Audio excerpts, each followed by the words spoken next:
हरिया, मैं काम करता हूँ बहुत बढ़िया, खाता हूँ खाना और रोज गाता हूँ गाना। अरे यार, आज तो बहुत देर हो गई। इस खतरनाक जंगल को देखकर तो मेरे हाथ पैर ठंडे हो गए हैं। अगर मैं वक्त पर गांव नहीं पहुंचा तो मालिक बहुत नाराज हो जाएंगे। तभी हरिया को एक आवाज सुनाई देती है। सुनिए हरु जी। अरे, ये आवाज किसने दी? तभी हरिया को सामने कुछ दूर एक औरत खड़ी दिखाई देती है। अरे भाई, ये औरत अकेली इतनी रात को इस जंगल में क्या कर रही है? चलकर पूछना पड़ेगा। फिर हरिया अपनी बैलगाड़ी उस औरत के सामने लाकर रोक देता है और उससे पूछता है। अरे सुनिए, आप इतनी रात को इस खतरनाक जंगल में अकेली क्या कर रही हैं? तभी वो औरत मीठी आवाज में कहती है। अरे हरु जी, आप आ गए। मैं कब से आपका इंतजार कर रही थी। वैसे तो यहाँ से काफी लोग गुजर चुके हैं, लेकिन मैं खास आपका इंतजार कर रही थी।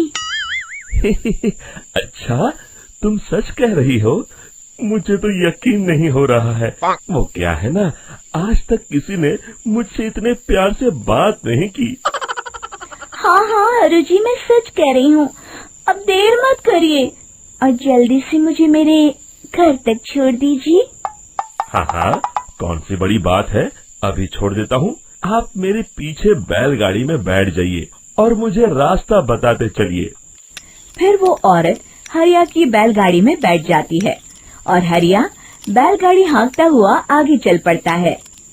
फिर उस औरत के बताए हुए रास्ते पर चलते चलते हरिया बैलगाड़ी लेकर एक काली गुफा के आगे आकर रुक जाता है। हरिया उस औरत से पूछता है। हाँ देवी जी, आपका घर कहाँ है? यहाँ तो एक गुफा के अलावा और कुछ नहीं है। तभी अचानक वो औरत हवा में उड़ने लगती है। देखते ही देखते उसका सुंदर रूप एक डरावनी चुड़ैल में बदल जाता है और वो जोर जोर से हंसती है। अरे तू तो एक नंबर का बेवकूफ निकला। तू तो बड़ी आसानी से मेरी बातों में आ गया। अरे मर गया रे, ये तो एक चुड़ैल है। हे भगवान बचा ले, ये तो बड़ी डरावनी दिखाई दे रही है।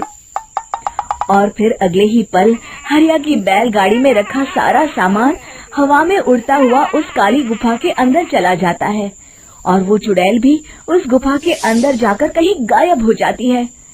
हरिया ये नजारा देख बुरी तरह घबरा और परेशान हो जाता है। अरे, ये चुड़ैल तो मेरा सारा सामान लेकर गुफा में गायब हो गई। अब क्या होगा?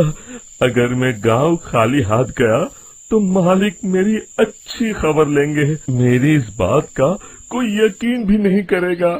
फिर आखिर वही हुआ।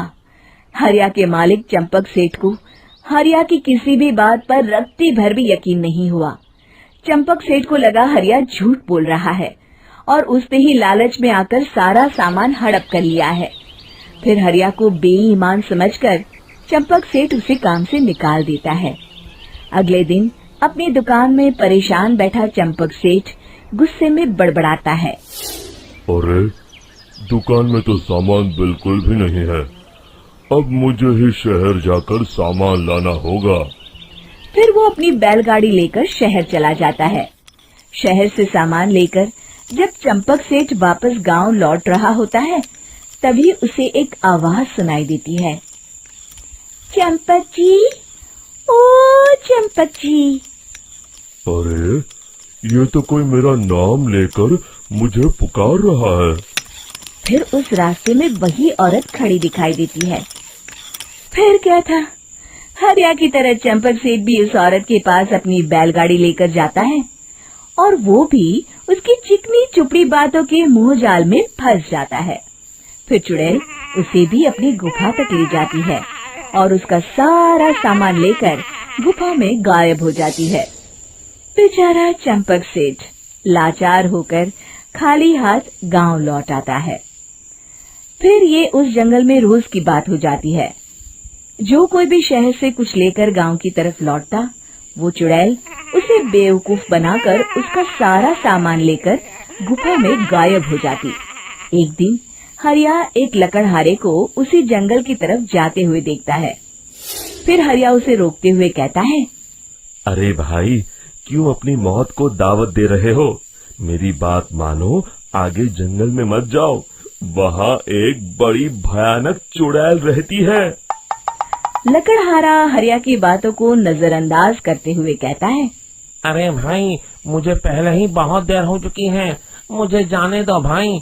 शाम तक लकड़ियाँ काट कर शहर के बाजार में बेचना है। तुम अपनी ये कहानी किसी फुर्सत में बैठे इंसान को सुनाओ, मैं तो चला। इतना कहकर लकड़हारा वहाँ से आगे जंगल की तरफ चला जाता है। फिर अगले दिन गांव के मुखिया के घर के बाहर बहुत सारे लोग जमा हो जाते हैं। तभी हाथ में कुल्हाड़ी लिए खड़ा लकड़हारा कहता है, अरे मुखिया जी, अब आप ही हमें बचाइए उस जंगल वाली चुड़ैल से। हमारा सारा काम तो शहर से ही होता है। अरे मुखिया जी, उस चुड़ैल की वजह से तो मैं पूरी तरह बर्बाद हो गया हूँ। हम सबको मिलकर उस चुड़ैल का कोई इलाज करना पड़ेगा। तभी भीड़ में खड़ा वीरा कहता है, आप लोग चिंता मत करिए, कल से वो चुड़ैल किसी को नहीं लूट पाएगी। मेरे पास एक बहुत अच्छी तरकीब है। तभी चंपक सेठ उसका मजाक उड़ाते हुए कहता है, अरे तेरा नाम वीरा है तो क्या हुआ? तूने अभी उस चुड़ैल को देखा नहीं है? जाकर अपना काम कर, बड़ा आया। तब मुखिया जी कहते हैं, नहीं नहीं चंपक सेठ, मुझे लगता है हमें इस लड़के को एक मौका देना चाहिए। फिर सभी गांव वाले मुखिया जी की बातों से सहमत हो जाते हैं और वीरा शाम को एक बैलगाड़ी में कुछ सामान लादकर उस जंगल की ओर चल देता है। वीरा, ओ वीरा, कहाँ जा रहा है? तभी वीरा मुड़ के देखता है, वही चुड़ैल एक औरत के रूप में खड़ी है। अरे बहन जी, मैं आपको ही ढूंढ रहा था। देखिए, मैं आपके लिए क्या लाया हूँ।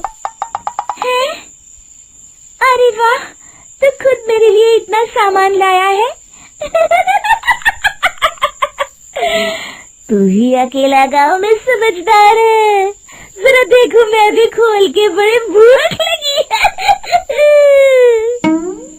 जैसे ही चुड़ैल उस सामान पर से कपड़ा हटाती है, एक भगवान शिव की तेज रोशनी उसके अंदर मूर्ति से निकलती है और चुड़ैल अपने असली रूप में आकर जलने लगती है। अरे मैं जल रही हूँ, बचाओ! बचाओ! ओम नमः शिवाय, मर गई मैं! देखते ही देखते वो चुड़ैल राख के साथ उड़ जाती है और सभी गांव वाले भी वहां जाते हैं। शिक्षा बुराई पे सदा अच्छाई की ही जीत होती है।